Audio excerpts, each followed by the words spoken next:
សួស្តីពុកម៉ែបងប្អូននៅក្នុងពេលនេះខ្ញុំសូមលើកយកអំពីមូលហេតុទាំង7យ៉ាងដែលអ្នកត្រូវការកម្លាំងចិត្តដើម្បីជោគជ័យក្នុងអាជីវកម្មនិងនៅក្នុងជីវិតខ្ញុំដកស្រង់មកនេះគឺនៅក្នុងអត្ថបទមួយដែលគេសរសេរមានការកម្លាំងចិត្តរឹងមាំនឹងធ្វើឲ្យអ្នកលេចធ្លោចេញអំពីគេឯងព្រមទាំងជួយឲ្យយើងឈានដល់កម្រិតជោគជ័យកាន់តែខ្ពស់ថែមទៀតមនុស្សគ្រប់គ្នាមានកម្លាំងចិត្តតាមកម្រិតផ្សេងគ្នាប៉ុន្តែมันមានកម្លាំងចិត្តកាន់តែខ្លាំងនិងមានឱកាសសម្រេចបាននូវគោលដៅកាន់តែធំឡើងខាងក្រោមនេះជាមូលហេតុទាំង7ដែលអ្នកត្រូវការកម្លាំងចិត្តដើម្បីជោគជ័យទី1កម្លាំងចិត្តអាចឈ្នះទៅលើភាពមិនជឿជាក់លើខ្លួនឯងមិនខ្វល់ថាអ្នកណាមានគោលដៅយកឈ្នះនៅក្នុងការប្រកួតកីឡាឬក៏ចង់បង្កើតប្រាក់ចំណូលទ្វេដងអ្នកនឹងតែងតែមានភាពមិនជឿជាក់ទៅលើខ្លួនឯងនៅពេលនោះមិនខានការមិនទុកចិត្តចំពោះលទ្ធផលភាពដើម្បីសម្រេចនៅគោលដៅរបស់អ្នកគឺជារឿងធម្មតានៃដំណើរការឆ្ពោះទៅរកភាពជោគជ័យប៉ុន្តែនៅពេលមានកម្លាំងចិត្តរបស់អ្នកខ្លាំងអ្នកអាចនឹងរៀបចំគំនិតអវិជ្ជមានទុកជា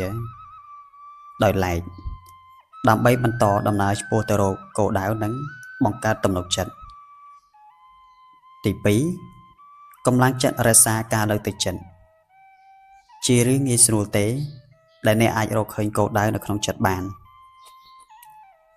ប៉ុន្តែនៅពេលមានការលើកទឹកចិត្តគ្រប់គ្រាន់បន្ថែមការលើកទឹកចិត្តឡើងនឹងចោះគ្រប់ពេលកម្លាំងចិត្តនឹងជួយឲ្យអ្នករក្សានៅគោលដៅជានិច្ចនិងបន្តដំណើរទៅមុខរហូត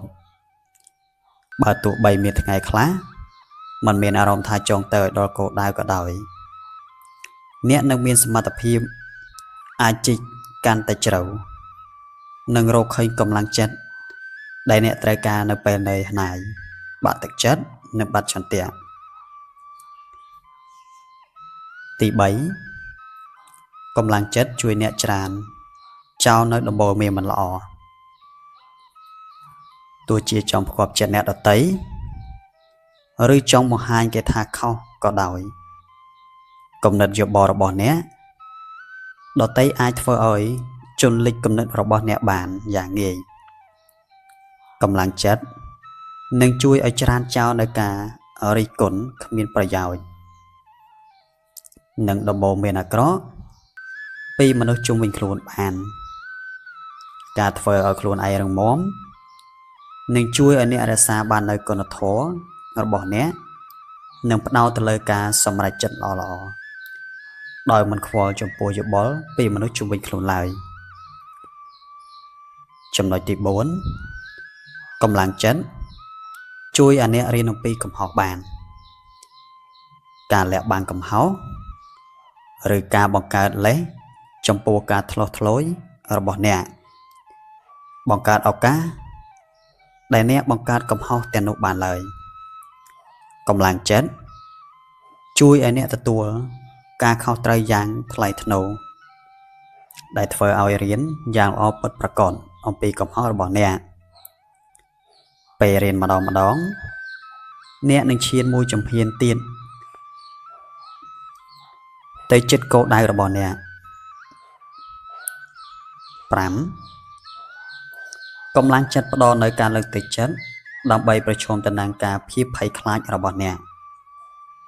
ការឈានជើងចូលចេញអំពីជីវិតស្រុកស្រួលចូលនៅក្នុងពិភពបថុយប្រធានជារឿងលំបាកណាស់ប៉ុន្តែកម្លាំងចិត្តផ្ដល់ឲ្យអ្នកនូវភាពក្លាហានដើម្បីប្រឈមទៅនឹងការភ័យខ្លាចគ្រប់យ៉ាងរបស់អ្នកនៅពេលអ្នកមានអារម្មណ៍រឹងមាំអ្នកនឹងមានទំនុកចិត្តថាខ្លួនអាចអត់ធ្មត់ចំពោះភាពលំបាកបានទាំងអស់ហើយអ្នកនឹងហ៊ានឆ្ពោះទៅមុខបើទោះបីជាមានអ្វីមករារាំងក៏ដោយទី6កម្លាំងចិត្តជួយឲ្យអ្នកក្រោកពីបរាជ័យបាន ខណៈដែលបរាជ័យធ្វើឲ្យមនុស្សខ្លះបោះបង់ការព្យាយាមចោលមនុស្សដែលមានកម្លាំងចិត្តខ្លាំងអាចក្រោកឈរបាននៅពេលបរាជ័យហើយឈរបានកាន់តែប្រឈមជាមុនទៅទៀតមនុស្សមានកម្លាំងចិត្តរឹងមាំឲ្យតម្លៃខ្លួនឯងខ្ពស់ល្មមអាចអត់ទៅនឹងបរាជ័យដដែលដោយមិនខ្លាចការចំហអំពីអ្នកជិតខាងការបង្កើតកម្លាំងចិត្តនឹងជួយឲ្យអ្នកប្រើប្រាស់វាជាឈ្នន់ទៅរកជោគជ័យនៅពេលអនាគត 7. កម្លាំងចិត្តជួយឲ្យអ្នកចេះកំណត់ព្រំដែននៃអារម្មណ៍មេគាទៅរកជោគជ័យច្រើនតែពោរពេញទៅដោយអារម្មណ៍ខ្ពស់និងទាបប្រសិនបើអ្នកខ្វះជំនាញគ្រប់គ្រាន់ដើម្បីកំណត់ព្រំដែនអារម្មណ៍របស់អ្នកទេអ្នកនឹងពិបាកប្រឈមការពិតធ្វើឲ្យយឺតយ៉ាវដល់ដំណើរការជោគជ័យនិងនៅពេលខ្លះបថុយបថងកម្លាំងចិត្តគឺជាកូនសោដើម្បីគ្រប់គ្រងអារម្មណ៍របស់អ្នកធ្វើឲ្យអារម្មណ៍របស់អ្នកក្រត់អណ្ដូតទៅលើសុភវិនិច្ឆ័យរបស់អ្នកបានយ៉ាងងាយ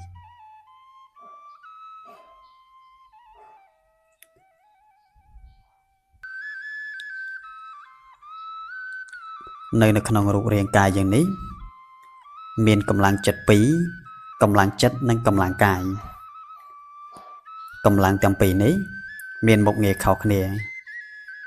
តែកម្លាំងចិត្តមានមុខងារសំខាន់ជាងកម្លាំងកាយខ្លួនប្រាណយើង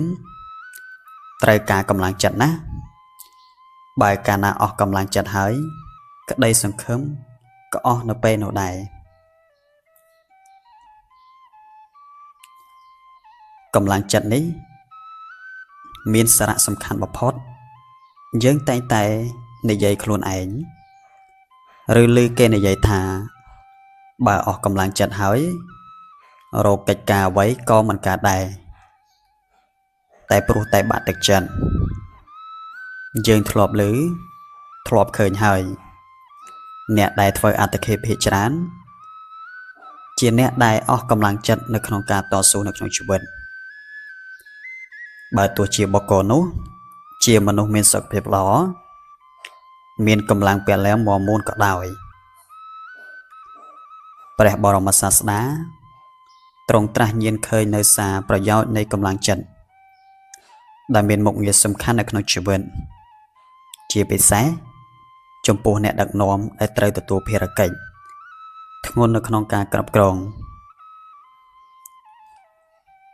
ទើបបានលោកដាស់កម្លាំងចិត្តជាគោលជាទិសដៅមួយយ៉ាងសំខាន់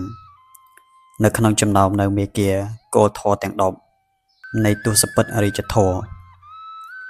សម្រាប់ឲ្យអ្នកដឹកនាំទាំងឡាយបប្រតិបត្តិអ្នកប្រាជ្ញពោលថាអ្នកដែលមានកម្លាំងចិត្តនៅក្នុងការប្រកបការងារគឺជាអ្នកមានខន្តីនេះឯងជាពិសេសអស់ខន្តីពេលណាអស់ការអត់ធ្មត់ពេលណាអស់ការព្យាយាមពេលណាកម្លាំងចិត្តក៏អស់ពេលនោះដែរការសំគួរនៅទទួលបានផលក៏អស់នៅក្នុងពេលនោះដែរព្រោះហេតុនេះទើបលោកពោលថាកម្លាំងចិត្តមានមុខងារសំខាន់ជាងកម្លាំងកាយ